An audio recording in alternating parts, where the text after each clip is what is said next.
चीन और ताइवान में तनाव बढ़ने की वजह से दक्षिण चीन सागर के रास्ते होने वाला व्यापार प्रभावित हो सकता है। चीन की सेना ताइवान के चारों तरफ समुद्र में युद्ध अभ्यास करने में जुट गई है। गुरुवार को युद्ध अभ्यास के दौरान चीन की सेना ने ताइवान की खाड़ी के पूर्वी हिस्से की तरफ मिसाइल भी छोड़ी है।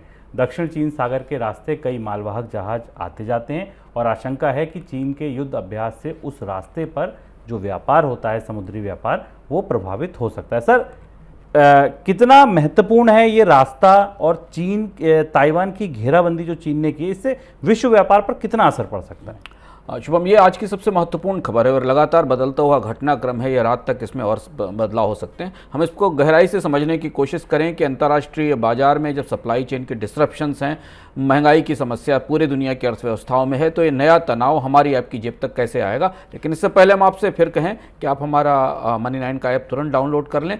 क्या आपको पता है कि सरकारी बॉन्ड में निवेश करना कितने फ़ायदे का सौदा है या इसमें किस तरीके की जोखिम है? अगर इस सवाल का आप जवाब चाहते हैं तो आप मनी9 के ऐप पर जाएं। वहाँ पर आपको एक स्पेशल शो मिलेगा जिसमें हम आपको इस महंगाई के दौर में जब रिटर्न कम हो रहा है तो निवेश के नए और सुरक्षित तरीके क्या हो सकते हैं, जिनके बारे में बताते हैं।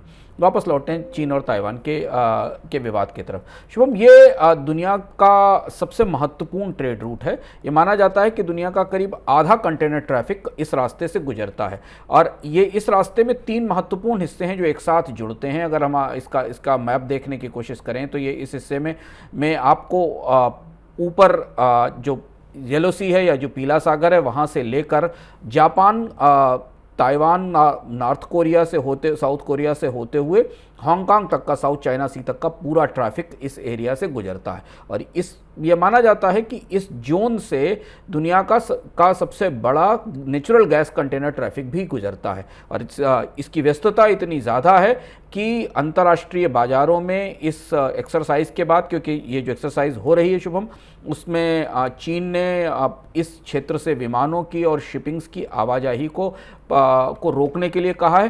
ताइवान का जो स्ट्रेट्स है, जो ताइवान और चीन के बीच का पतला सा हिस्सा है जहां से शिप्स मूव करते हैं, उस रूट में व्यस्तता सबसे ज़्यादा होती है क्योंकि ये सबसे करीबी रास्ता है और ये तट के करीब होकर जाता है। और इस हिस्से में कई महत्वपूर्ण बंदरगाह हैं जिसमें ताइपे है, जिसमें शंघाई है और उसके बाद अंततः हांगकांग है। इसलिए यहाँ पर ट्रैफिक का मूवमेंट बंद होने का खतरा है। हम कुछ इंडेक्स को देखने की कोशिश कर रहे थे जो हमें बता रहे थे कि ताइवान का जो इंडेक्स है जो ये बताता है कि अंतर्राष्ट्रीय स्तर पर ताइवान टाइक्स शिपिंग एंड ट्रांसपोर्टेशन इंडेक्स, जो कि इस पूरे हिस्से में शिपिंग मूवमेंट्स को ट्रैक करता है, वो गुरुवार के दिन करीब 1% टूट गया और ये लगातार पिछले एक हफ्ते से 4 से 5% और गिरावट दर्ज कर चुका है। यानी इस हिस्से में जितना मूवमेंट दिखता है शिपिंग्स का, वो रुकने का खतरा है। इसका असर हमें 3-4 बड़ी चीज़ों पर दिखाई देगा। सबसे महत्वपूर्ण असर नेचुरल गैस की मूवमेंट पर दिखाई देगा क्योंकि यहाँ से पूरी नेचुरल गैस सुदूर पूर्व तक जाती है, ये हिस्सा रुकेगा। दूसरा, ताइवान से एक्सपोर्ट होने वाला जो सेमीकंडक्टर है वो उस पर भी असर पड़ेगा और चीन से आने वाले सामान पर भी असर पड़ेगा क्योंकि चीन भी इसी रास्ते से आता है। अब इसमें सवाल ये होगा शुभम कि दूसरा रास्ता क्या हो सकता है? एक लंबा रास्ता है, जिस लंबे रास्ते में फिलीपीन सागर से होकर जहाज़ों को अगर ये हिस्सा छोड़ना है जिस हिस्से में चीन अपनी एक्सरसाइज कर रहा है ताइवान के आसपास, तो उन्हें एक लंबा रास्ता लेना पड़ेगा और उस लंबे रास्ते का असर हमें महंगाई के तौर पर, शिपिंग की कॉस्ट बढ़ने के तौर पर और सामानों की लागत बढ़ने के तौर पर सामने आएगा।